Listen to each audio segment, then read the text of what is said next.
good evening, and welcome back to MysticHour, a live podcast about all things mystical and nerdy right here on Proficiency Bonus. I'm your host, Kristy mysticwater, and each week I'll be having some chill roundtable chats with all sorts of awesome people discussing all the geeky fandoms, hobbies, and cultures.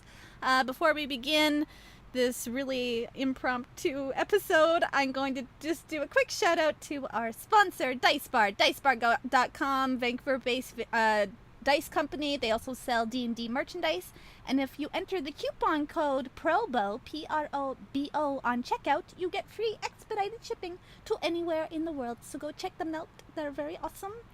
And yeah, today is not really planned, so I'm gonna take you guys over to my BBs. Can you guys... Okay, I can't even... Kate, there's no desktop audio. Already off to a great start. They can't hear you. They missed that completely. Hang on.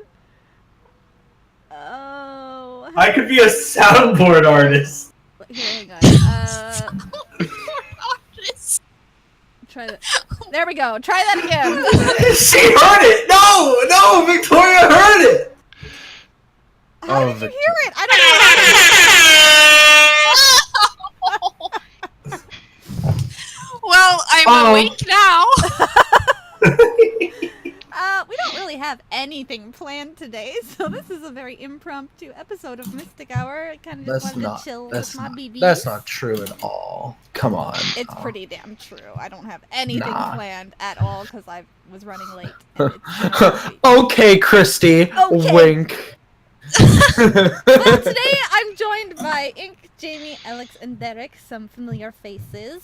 But if you guys want to go around... I'm sorry, I'm trying to turn it off. Everyone except Jamie can introduce themselves. I can't be a soundboard artist. What? Oh, man. Okay, let's start with you, just in case people are listening and not watching, just let everybody know who you are, where you're from, any plugs for shows you're in, etc.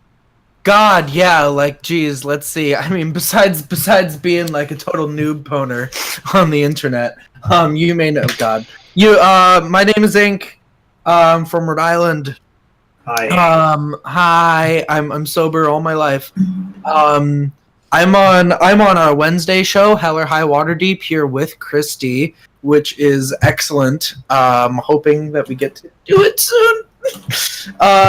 And also I'm on Sunday's game, Curse of Strahd, with the lovely DM Sarah, who's doing such a good job.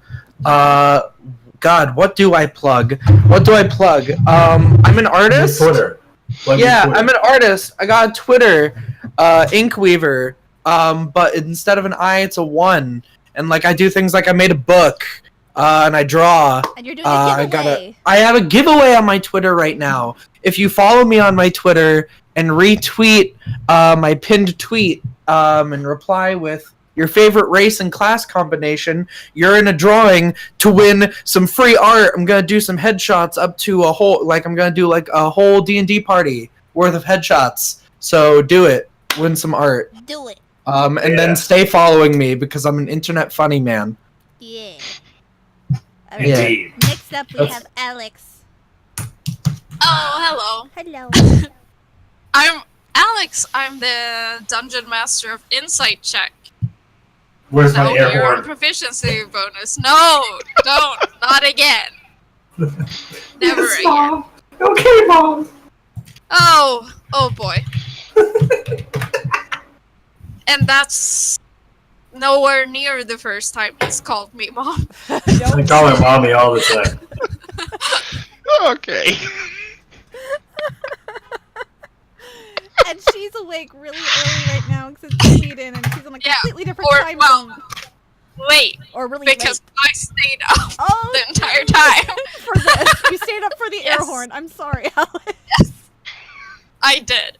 I don't really have anything to plug right now. Well, Your awesome DMing skills. Yeah, so talented. And you And I mean, look at you. Look at that. Perfection. So precious. I'm so glad you're here. That wasn't a kiss. That was a... Next I don't compliments. So Get used to it. All right, next we have Derek. Hello, I'm Derek. I play in our Thursday game before the show, Delve and Dash, and I also play in Insight Check on Saturdays. So, yeah. And I guess, last but least, Jamie. Hello, I am Stumpy, Overlord of Chat, and all of you are my underlings. Dude, that's I at the play bottom. in games on That's at the- Thursdays and Saturdays, and other days occasionally. hey, Jamie, I'm not your underling. I'm your mom. Are you in chat right now? Dude, you're giving me such SDE right now. Come on now. If you're not in chat, then you're not my underling. Only people in chat. I mean, with an exception. There's one person that isn't an underling because she's even with me in chat right now. Her power level matches mine. But one day I'll take it back. Take my power levels. Oh my god. Okay, well, thanks for watching. It was so great for you guys to come out tonight. No, okay. So, do you think we well, should like do? you don't. Hey guys, welcome to my show, Mysticing, where I decide what we do now. I thought we could ask the chat because we had like 2 ideas. Yeah, we have 2 ideas. Right? We had one idea where we could talk about creating homebrew content and creating homebrew campaigns, and just kind of some things that go into that. So that might be something that you could talk about, Alex, being a DM. I DM, so that's something. Or I did prepare these guys with some PDF books of the great RPG Monster of the Week. Anyone who knows the Adventure Zone Amnesty arc, that's what they've been playing in. And I thought, if anything, I could walk them through just making some characters. I really like the the Monster of the Week style of creating characters. And it might be something interesting for people to watch, and you could take some stuff from that and I think bring them into your games at home. So either of those, I don't know. I don't own a talk show. Chat, I what do you wish. think? Or you could also ask us anything, and we'll think about We could do answering. an AMA. It's up to you, chat. We could do AMA. We can talk about homebrew, or we can try and create characters for Monster of the Week. What are your thoughts, chat? What do you guys want to see today? For me, I answer any questions ever. That's not I don't. Except for credit card information. Dang it! I mean, what about you? Don't encourage him. Give me your social security number. Sound You got it. Oh no. Oh no. Let's see. Vote listen to Jamie's soundboard skills. Victoria says homebrew stuff. I don't know, just rap air horns for an hour.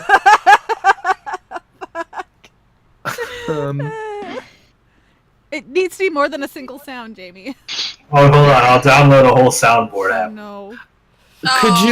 Could you download for me like a soundboard app of just like voice actors doing like characters getting hurt in video game noises? It's So just like it's the best.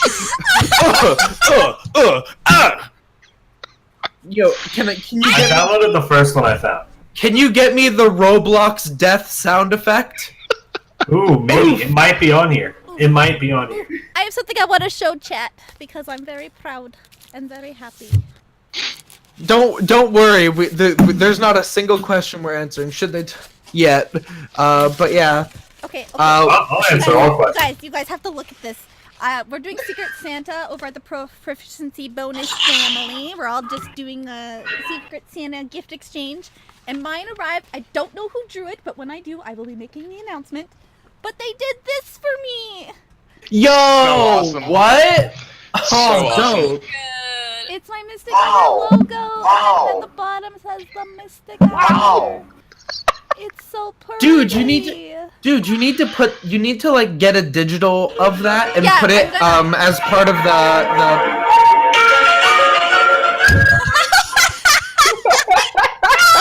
I'm having a moment! Well, Someone Jamie's taking away. show! Yeah, and Jamie's taking that away from you. He always Hey does. guys, so this is the first anything this nice. is the second official Mystic Hour takeover. Stop. Jamie, I swear to God, I'll fly over there just to break your phone.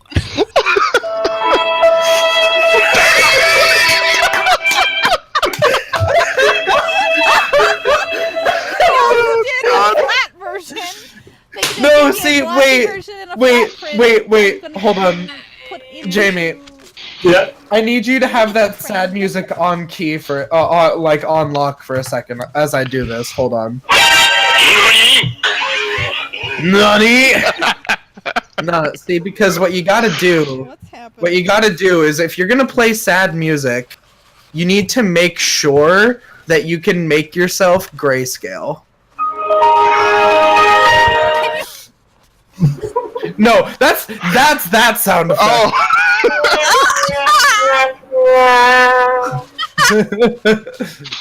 Oh God. Goodbye, everyone. Turning myself off. We'll find out January 1st who drew these for me, and I will be getting a digital version, and I will be putting it out on the Mystic Hour countdown and stuff, so it's going to be awesome. I'm so happy. I'm done. Thanks. My ears. Thank you. No, okay, alright. Alright.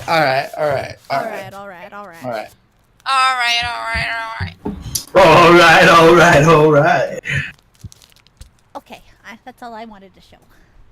After I was rudely interrupted. I You love mean, me. honestly, it feels like the chat is kind of just like, lol, just be random. Cause I've not actually gotten a distinct vote. I hold no power here. Okay. Jamie, you're supposed to control the chat. Why can't They you? are out of my control. I'm Like, leaving. you You my just wife did in your charge. whole intro about how you control the My chat. wife is in charge right now. Damn it. I see. Just be random, chat 2018. All right. 2 for random, 2 for homebrew. 2 for random, 2 for homebrew. Okay. I mean, homebrew is pretty random. True. All right. Yeah. So So let's just do homebrew. It's pretty Sure. simple. Sure. All right, so I'll go then. Let's see. I might have questions from before. Hang on. You go ahead, but I'll look. I think I might have stuff. Sure.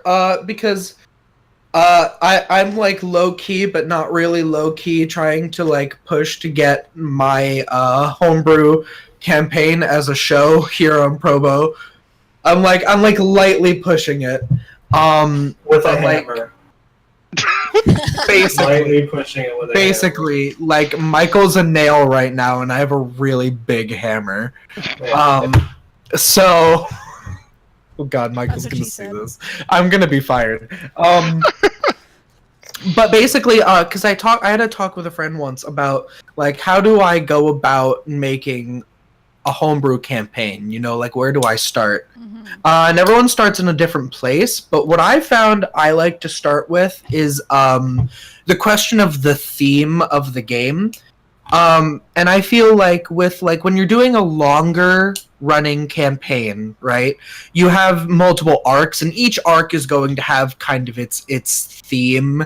It's like, what is the question that we're trying to? What's the overall question that we're contemplating here? Because you know, D&D is just kind of a series of choices and being presented with a problem and coming up with a solution. But so like in my campaign, I knew that I wanted like an overall theme of just something that helps to, when I don't know what to tie into, I bring it back to this original theme. And so the most common theme in D&D campaigns is like good versus Stop! has a mind of its own. Is good versus evil. Or like in older D&D, how they had what was it? It was law versus chaos, I think, and that's kind of how the original alignment chart came in. But so like mine was kind of a stem off from that, where the theme is life versus death. So a lot of things that keep turning up in the campaign are undead. Do undead fit into the society? What does it mean to be, alive or dead or something in between? And where does the morality lie in that line? And stuff between like gods of life and gods of death. Are they so different? Just starting with something like that can be the core of your world, I feel makes it so easy to stem everything out from there, because it's like you can start by making a town or an NPC or an encounter, but like as long as everything ties back to that theme, then I feel like you're making a coherent journey for the characters to go through. So I'm kind of curious on what inspired Alex for her homebrew with Insight Check. That is because I know the Insight Check is one of the homebrews that are on Propo right now. So it was me. It was all me. I was Alex. It was not at all Jamie. I started with story first. I had like a starting point and an end point that I really wanted to do, and then I kind of built the rest around that. And obviously they haven't gotten to the end point yet. So I'm not going to say too much about that. Are you sure? You can go ahead and tell us, No. But, I mean, I do have, like, a theme for it all as well, which is nature, which they should have figured out by now. If they haven't, then, you're welcome. I said had no clue. What? Nature? That hasn't been a reoccurring thing. But yeah, like having that sense of theme, I feel, is just so important. A lot of people like to present as like two opposing things. So like, it might be civilization versus nature, but like just having something that is like the core of your story, I feel like is really, really good. See, the two homebrewed worlds that I've made and DM'd in, I've always started with the map first. Just because I enjoy making maps. And then once I get the players, I get their stories, and then I kind of go from there. So I start with a separate place than you all. So it's interesting. God, because like I remember how my homebrew started when I first did it, and I've like revisited it as I'm trying to like push it for Probo. But it first started out as my players, the people that wanted to play, they just wanted to do a very specific kind of quest. So it literally started with a quest, and then I built a whole world around it, and then I built lore from it. And it was a really weird place to start, because they wanted to do a typical like go into a dungeon, get an artifact, and come out. So I designed a pyramid raid. And then I was like, how can I make it cool? And I was like, a pyramid has strangely risen up from the desert, and there was like there's a caravan to get there, and an expedition, and then the actual dungeon. So like they gain some levels getting there, and then there's basically a mega dungeon, and then there's the trip back, trying to get the artifact back to the person that hired them. But from that, so much stuff happened, and now when I think about the world, I present it more open-ended, and that's just a quest that's in it, instead of starting off and being like, you're doing this quest. You start with themes, but you also start with quests? This was back when I had never DM'd before. With maps, and you start with themes and quests? I got into DMing because they wanted me to make a quest, but now when I talk about how I like to write worlds and stuff, I start with the theme. So that's kind of something I learned from DMing. So I kind of go like, what is it that I want? So it's like kind of like story. it's what is the thing that I want the characters to have to explore, because you know how like the characters are always like, this is like the thing that I want. Sometimes they have an idea of the character arc they want to go through, and they kind of trust their DM to put challenges. So you can build around the story based off what your characters or your players bring to the table. Yeah, so like I treat my theme as like the character arc of the world. If the world was a character, that no matter what individual challenges they're facing, they're going to always, they have to deal with it's like the genre they're in almost. They're in a story of this. It's like theme. the DM story versus player creativity, as someone from chat said. Yeah, exactly. Because like I try to keep it. Because nowadays I try to be like, you know, don't make too much beforehand, because then someone inevitably will make a character. Someone will make a character, and you just go. And that's why I always start with the world first, and then wait to hear about. I feel like people are coming at me right now. All right. No, Jamie, no. I literally know one of your characters, and he's perfect. That's the only one that's ever been.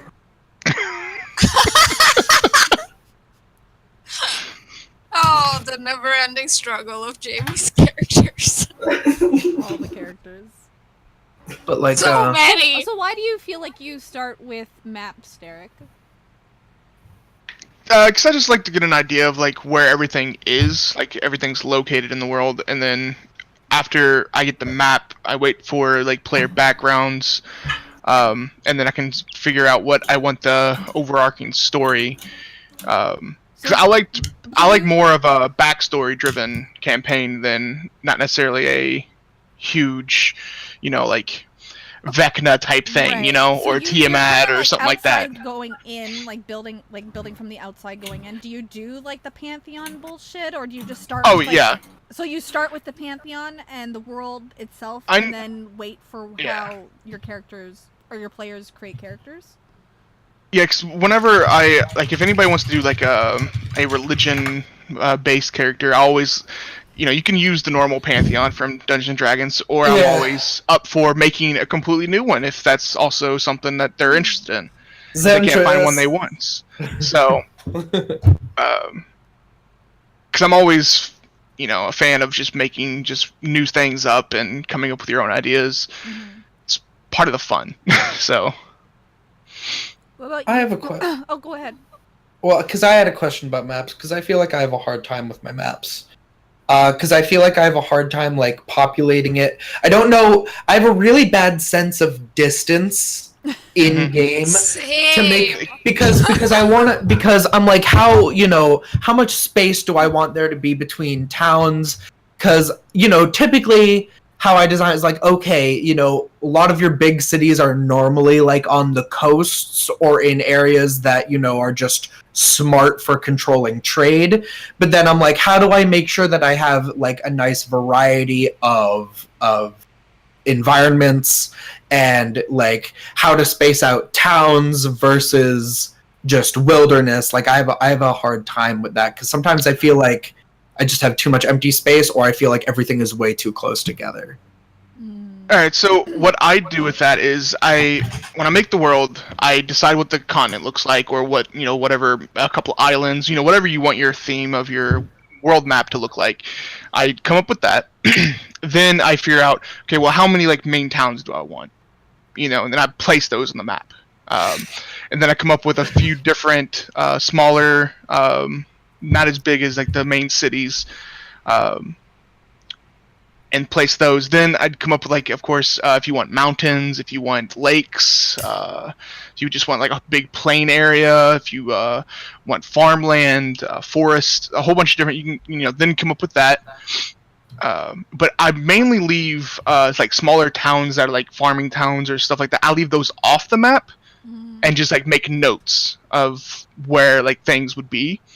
That way it doesn't clutter the map and you have more of a I think nicer looking map, I think. I think also like So. you leaving spaces empty where you think there could be a town, like if a player creates their own city, that you can just like, oh yeah, I have a city over here that I haven't touched, so that's where you're from. Of course. And And then- also, if coming up with a whole town, like if you come up with a player that wants to have a town this certain way, I'm like, okay, yeah, let's make that town, and then I just add it to the map, basically. Okay, yeah. So yeah, They leave love it open. when Like I you do do the that. main. Yeah, I do the main towns, of course. So like the main, like if you're going stereotypical like dwarven city, elven city, Right, human, that kind of thing. yeah. I come up with those and then leave a lot of open space to Insert, continue yeah. on. Yeah. So, Hmm. because then also you can always just come up on the fly with, oh yeah, y'all are traveling this path. Oh yeah, there's a small little farming village here that, of course, I didn't have before, and just come up with it on the fly. There's always things like that too you can do. When I get nervous, I just plane shift. when I'm like, oh man, I need more space, I just play, I just like Feywild, it's reflective of the material world, but it can just have different cities. Cool, we just doubled my map space without having to make a new map. I'm so bad. No, that works. I love playing with the Feywild. It's so When fun. in doubt, When plane in shift. doubt, Feywild.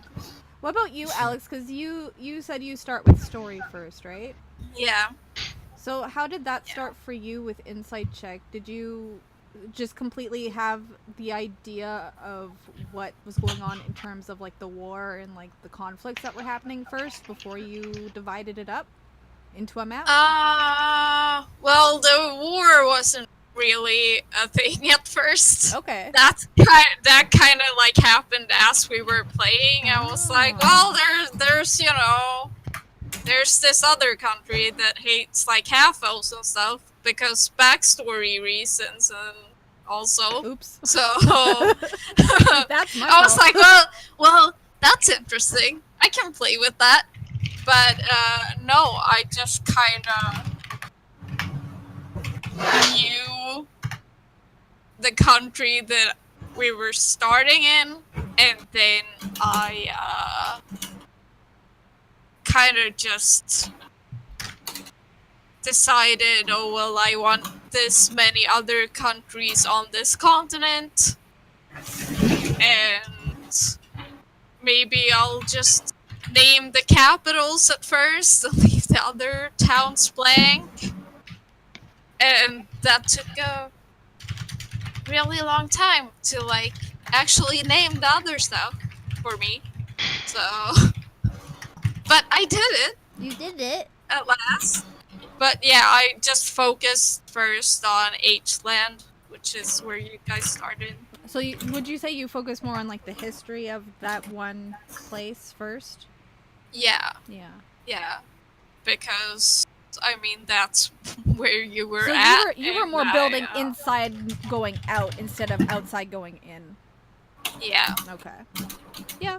that I makes mean, sense. it wasn't until like a couple of months ago I decided how the planes worked and stuff, and which planes were actually a thing in my world. So,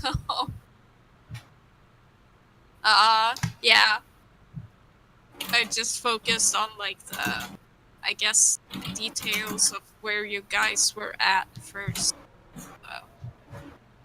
Do you like for example, like, because I know that a lot of people, like when they do their homebrew campaign, sometimes they like to be like, okay, well in this world, like this is where the elves come from, this is where the dragonborn come from, like they, the history of the races always seems to have, common, again, like themes, but like they just you kind of like you pinch it, right? So it's like the dragonborn always are described as they come from a faraway land, but like, Yeah. so did you like go in and be like, all right, like the elves kind of like this was their history, the dwarves, or did you kind of just fill it out as you felt it? Kind of. So the way I built it was that there weren't any planes at first. It was just all the same, and all the gods lived on that place with their creations. And then, like, the war of the gods happened and, like, splintered the world into different planes. And Oh. their creations kind of went to the material plane because that was the most stable, where people can actually live normally. So basically all of the races come from like the same big world, but now have like separated into planes and stuff. Except humans that didn't exist at first, but came in from a different universe. It's like mine. The humans were the ones that were like, except you. Except you guys are just so they didn't have any magic at first. They didn't have access to it. They didn't know what it was. So that created a lot of like fear for humans and stuff. But I mean, they've more mingled with the other races now. And have access to magic, but like the warring country of Iraldrig is the only country where humans have like stayed to that belief that magic is like weird and bad and shouldn't be used. So that's where that came from. And that's also why there aren't like Yuan-Ti and stuff in my world, because humans and magic, Just What are your thoughts on this, Jamie? What are my thoughts on this? Yeah. Have you done home brewing is hard. No, I've done I've done home brewing before. Have you? Yes. Mhm. And I was terrible at it. Why? We played in his campaign. Me and Alex did. Yeah, we don't talk about that though. No, but What are we talking about?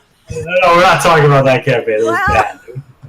No, I mean, talk about the pitfalls of homebrewing. Yeah.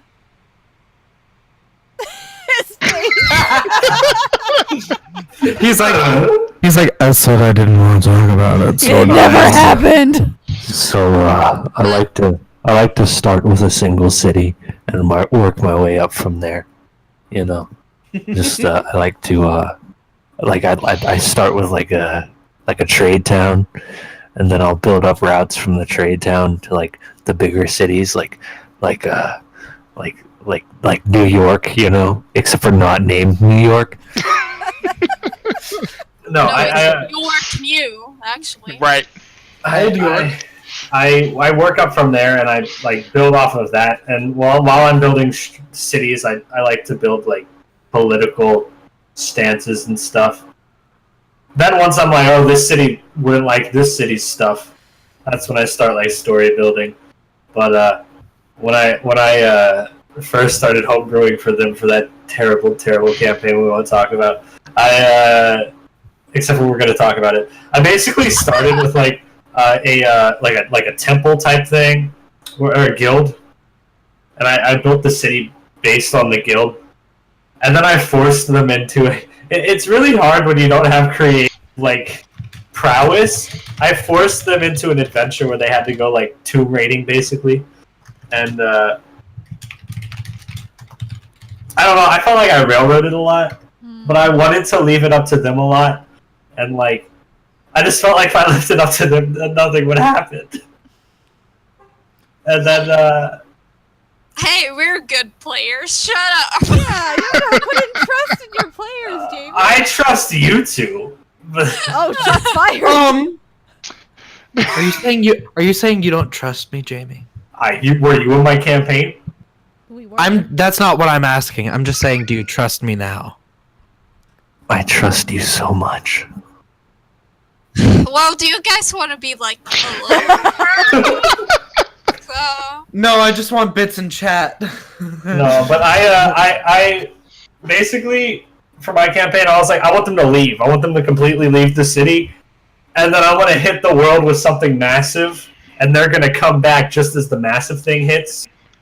At level 4, mind you. At level 4, basically, I had a lich take over a whole city, and then shrouded the world in darkness because he got a wish spell, and that's where we stopped because we had a lot of issues with players not showing up. One of my homebrew worlds, session 1, I start them at 5th level, but they're just in a marketplace and they observe as the sun cracked open like an egg and like they saw the sunlight rush down, and then a giant shadow enveloped the entire world in complete darkness, and it was kind of like the movie The Mist, because aberrations started coming out of the darkness, and that was just session 1, and I was like, guess what? You're in a horror campaign. Oh God. Oh, wow. We got told to whisper more for charity. They donated 200 bits for our whispers, so we have to whisper more. Is this now the ASMR Mystic Hour? I don't think I can actually ASMR do Mystic that. Hour. I can't do that either. But hey, now I gotta change the setup for You know, campaign yeah. 2. That means I gotta hook up. Can we talk about campaign 2? How's that going to be? Well, Do you want? I am Can gonna I be in campaign spoil- 2? I don't know. We'll set up an interview later. I like long walks on the beach. and I like engaging NPCs. That's also important. Yes. Take long walks on the beach with With an NPC. So what are our choices for characters?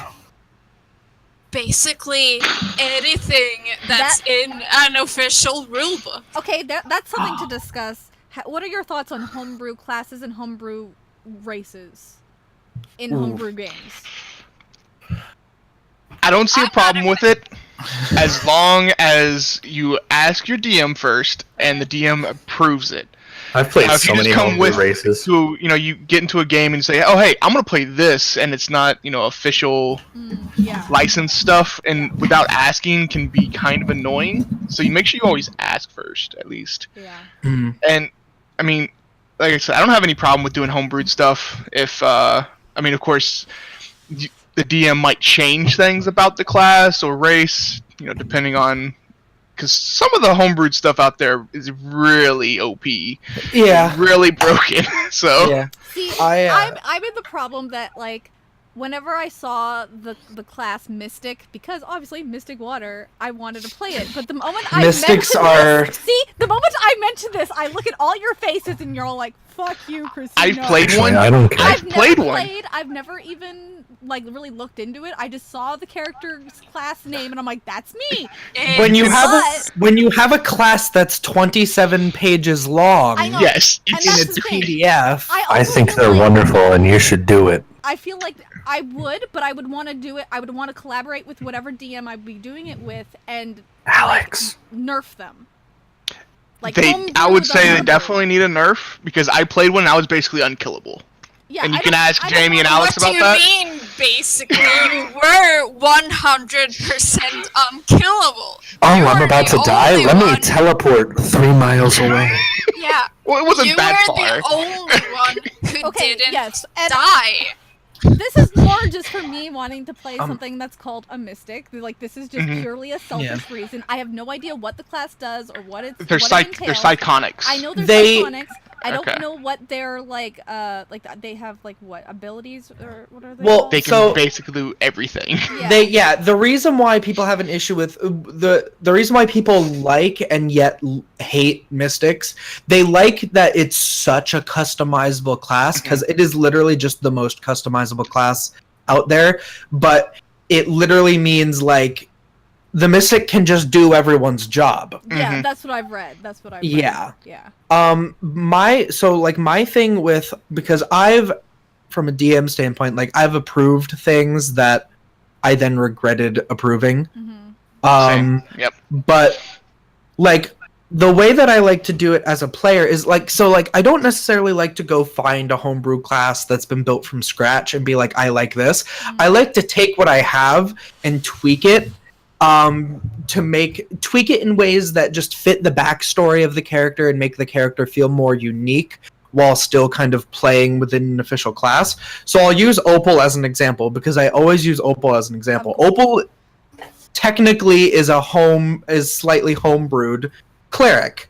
Because as a grave cleric, Opal has, their whole thing is like being very anti-undead and being like the other kind of main, they're like a life cleric, but in a like, we want you to like almost die and then bring you back. So like they still have a lot of that like Well, they still have a lot of that like resurrection magic, Yeah. right? But they're supposed to hate undead.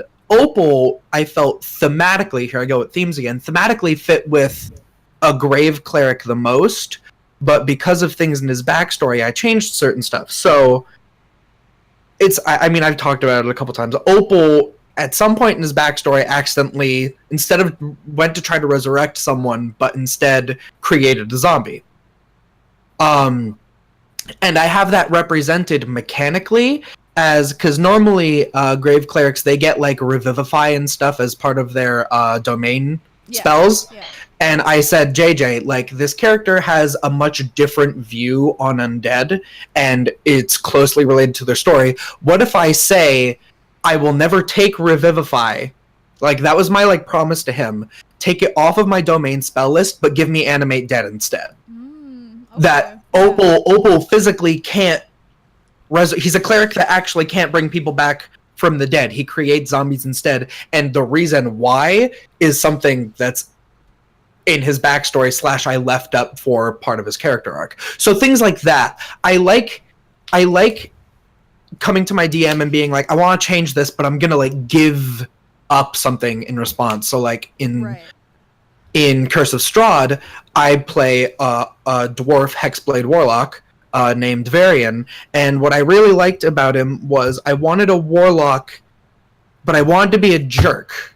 I wanted to be uncharismatic, and I hate that warlocks are charisma-based spellcasters. Yeah. I do too. I do too. So, and I had this idea of him being like kind of tinkery and stuff, so that he's like different from other dwarves, but I liked overall how the hexblade worked for his story. So I went to Sarah and I said, literally, this will fix everything. Just make me an intelligence-based warlock.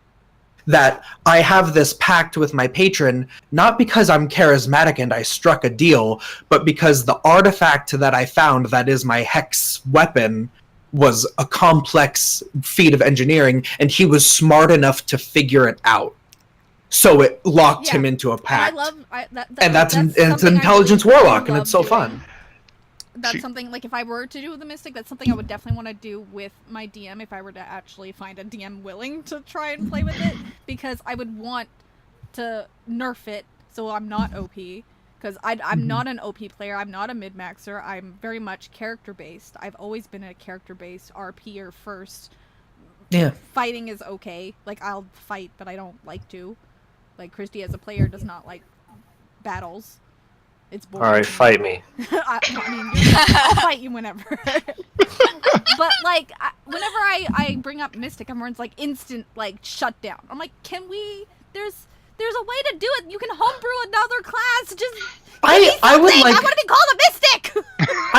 I would like to see what I could do if I actually like got my hands on the class. But so yeah, like in terms of homebrewing races and classes, I think I favor more tweak, don't build from the ground up. Right. Yeah. Mm-hmm. Take something from another class, or like exchange something, just because it doesn't push you into power gaming because you're using all stuff that's official anyway, and then it can like just a little thing like that can make a character feel so unique. Mm-hmm. Yeah. Like I'm a warlock, but I'm not a dumbass.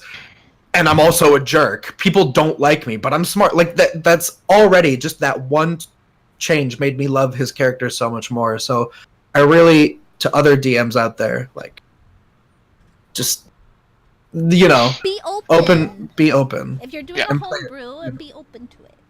And players, DMs like when you're like, hey, like, give me the cool dagger, but I'll let you give it to me blade first. You know? Like, yes, I do enjoy giving people daggers with the blade first. You know, you get a cool dagger. But... Okay, you get it now. Yeah, you know, give them something to hurt you with, or hurt yourself over it, but like you get something cool out of it. Yeah. But yeah. And I think it's also important in any homebrew setting or homebrew characters in general is to talk to your DM. Don't tell your DM you're doing this. Talk to them, work together, collaborate, because that's all what D&D is. It's a collaborative storytelling. It's not one person telling the story like a main character. It's everybody's story. So I do very much like the idea of just altering it Yeah, I collab with Alex all the time. Yeah, she's letting me do something really cool with my weapon for next campaign. I'm know. very excited about it. I don't even know. She let me do fun stuff with my everything for the next campaign. I'm telling you, Alex.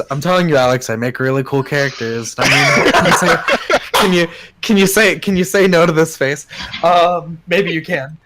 Victoria wants a shot too. Victoria does want a shot. She's like, Ink already has 2 games. I had a question. Sure. What's your question? What are your favorite house rules or homebrew rules? Because we didn't talk about rules actually. We just talked about content. Because I love the if it hits the ground, it's a 1. We don't do it anymore. We don't do it anymore, but we used to do it for me every single time. Because you're the only one that does it. Because I'll be like, all right, I'm gonna roll the die. Okay. I would allow that, but I'd say that if you throw your die, bounce it off a wall, and it lands back on your desk, then it's a 20. Okay, sure. 1. No, I don't like that at all. No, that was a joke.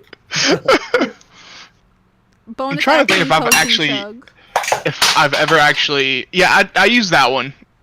But then that also takes away from Thief a little bit. Yeah. They get that action with their class. Yeah. I would allow it at a certain level for characters. If the character's already level 10, I'd say you guys are skilled enough that you can all use it as a bonus action. Yeah. I use the bonus action, drink it for yourself, and an action to give to somebody else, just because I feel like no one really likes to spend their turn in combat being I drink a potion. Yeah. Yeah. That's pretty much why. I mean, level 1 to 5 makes more sense because you're still squishy and still learning. But, you need to learn higher potion levels, drinking proficiency. Right, exactly. But at higher levels, I feel like that's a fair thing to be yeah, it's a bonus action, you can take your potion. Also, with the Matt Mercer's thing, I really enjoy his resurrection rules. Yeah. I do like to. I love that. It's such a good idea. Yeah. Yeah. So I definitely like- use that in all my campaigns too. Yeah. I like the ceremonies. I feel like they're really exactly. fun. It makes death feel death and resurrection feel way more Involved. Because without ceremonies, it's just hey, you're alive. You're alive. Yeah. Yeah. It's very flat. There's no real emotion to it. It's oh, so you're back, thank God. But there's no agency to it. The res rules are if you die and they try to res you, there has to be a ceremony and there has to be 3 checks made, and then the final check is if you come back or something. Yeah. But the DC changes based on those 3. Yeah. And then if you come back to life, your death saves increase by 1 or something? Or It's next time. That's not the death saves, it's the DC goes up. If the DC goes up every time. Every time you die, it goes up by 2 or something like that. Yeah. Every time. Yeah. I actually, there was someone that had that in their campaign. What happens is when a cleric brings someone back from the dead, they need to use a piece of their soul to be able to pin the dead person's soul back to their body. So they resurrect, but then if any time after that a cleric is killed, any people that they've brought back to life also die again. Oh. That's interesting. That adds a whole new protect the clerik type thing. Definitely protect the cleric. Yeah. Okay. Yeah. I like that because you have to literally take off pieces of yourself, Right, and you're using. They literally described it as you're using a piece of your soul to pin the soul back onto the body. Because and I was that's a cool also visual. Takes, I feel also exhaustion levels when you're coming back from the dead is an automatic. It's hard to come back to life. So yeah, I would say it's hard to bring a person back to life. It would be hard on a cleric, not just the person you're bringing back. And there was in my game, I've been meaning to implement it. I think I talked to Kristy about this before. It's kind of a weird one. I switch 2 skills. I switch nature and medicine because I really, really hate that there are so many druids out there that are really sucky with a nature stat because it's an intelligence. I know that's. And so I feel stupid. like the wizards, the people that read all the books, should know medicine because that's a book. I feel like that's more of a book learned thing. So I make medicine an intelligence skill and nature a wisdom skill. I'd be down with Yeah, that. I I'd be agree with down that also. Yeah. Why do so many druids have -1 nature? Yeah. They're druids. And why do wizards be like, I don't know anything about anatomy and muscles and like, I don't know. I switch those because I'm like, I feel like the scholars of the world should be the advancers of medicine, and druids should be the advancers of nature. Like, No, I totally agree. it's so weird. It's so weird. Something else that's never really sat with me. I just don't understand why paladins spellcasting is charisma. You would think more that'd be wisdom, yeah. because more like a they're cleric. Yeah, I've never understood why they're charisma based. To me, it just doesn't make any sense to me. I mean, don't it's get- I just don't like If the. you're like multi-classing with bard. I mean, it's knight in shining armor type thing. I guess that, yeah. So, like the dashing hero riding in on the white, Right. being all like, "Oh, look at me! I'm so charismatic." I basically Which is have always. not me. I've just always felt that one of the charisma spellcasters should have been intelligence. That you had two, so that the full casters are Even 2 out. charisma, Yeah. 2 intelligence, 2 wisdom. Yeah. Like, but we, for some reason, Are flanking rules homebrew? they're an optional rule set. Yeah, Okay. they're optional. Okay. Yeah. Yeah, I'm a fan There of are a lot flanking. of those optional I'm a rules. fan of I like flanking. flanking. I use flanking if the players want to use it. I mean, Then of course, the enemies use the it. enemies gets it Yeah, too. for I sure. mean, that's what I'm like. Yeah, you can use it if you want the enemies to have it. So, always set that at the beginning of the campaign, though. Yeah. God, I'm trying to think of like, sometimes to keep away from people I try to shove open the door, you fail, and then just going down the party of everyone trying. I like to do, for certain things, depending on what is, either like only up to 2 people can do it, and if 2 people fail, it's like, okay, Or we're the not going to have group everybody chat. do it. We said something like that. I like the group Or- check where if they all roll above average, they do it, or below average, they can't open the fucking door. At And the like, very beginning of Insight Check, we set a rule that only 2 people can insight a person or a thing. I think that's fair. We were inciting everything like Okay. 50 Everybody times. except for Aeon. That is the name of the Aeon never did. I mean, there's a reason why it's the name, because like every new sentence they were like, "Oh, okay, I insight check that," and I'm like, "You can only do it once per conversation, guys. Once." Yeah. I also like to only for certain things, like for like Arcana. There are some times where I'm like, you can only roll Arcana if you're proficient in Arcana. Same. I'd also like that rule. I also do that. I'm trying to 'Cause, think. like, if a barbarian says, "Oh, I want to check this axe The to see if only it's time magic," I would- how would you? The only time How I would a would allow barbarian that do, you is know? if it's a druid, because I feel like druids Okay. have Yeah. some, like, even if they're not proficient in Arcana, I feel like they still have like innate magical A abilities. magical. Yeah, And you if can they've been extend it to like traveling if with you're a wizard, like spellcaster. Callista's been traveling with fucking Mulfin for Mm-hmm. ages. I feel like she's gained, even though she doesn't proficient with Arcana, I feel like she's allowed to check sometimes. Yeah, no, it just depends if it's like really obscure magical knowledge, Right. you know. Yeah. Like so give the wizard, normally the wizard's going to do it anyway because they Yeah. have the highest stat point, Yeah. but like the wizard sometimes might be the only person that should be allowed to attempt it. Yeah. And these are all just like really minor things that like Mhm. need to be established Yeah. pre-game, but like I feel like it just evens out the playing field really. I like Yeah. the homebrew rule of making all the NPCs PCs and all the PCs NPC. That's true. I love that. No. Great homebrew. All right. World, no wonder. I want to be Poppy. Can I be Poppy? Sure. Have fun having hit points. I'm I know that there were oh god, I know that I had more that were like in my back, like in the back of my head, and I'm forgetting them now. That's okay. This is a pretty... Chat, if you have questions, shoot them. Yeah, we should be ending soon. Critical Role will be starting. Oh my god, really? Yeah. Oh wow, we started, did it. Well, we started late for one. Oh, For well. two, we hadn't really planned anything, so the first 15 minutes was us just dealing with air horns. Exactly. So, chat, if you guys have any questions. How about JJ's rule about all NPCs being asexual? No seducing any NPCs ever. Well, we already know That's not accurate with Insight Check at all. I mean, you're not Sonata. I remembered one of my homebrew rules. I read this on it was on a D&D Beyond forum. You know how like sometimes you roll for initiative and you get a natural 20 and you're like, oh well, I kind of wish I had that natural.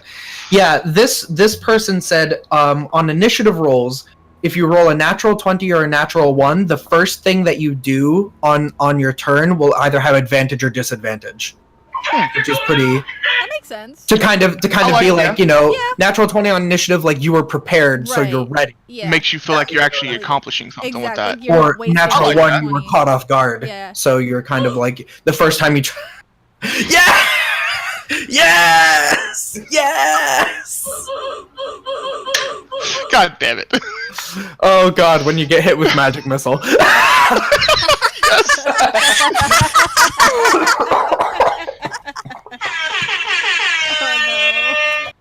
Those start adding up, those magic missiles. Oh, oof. Oof. Ah. Oh, God. Oof. Ooh.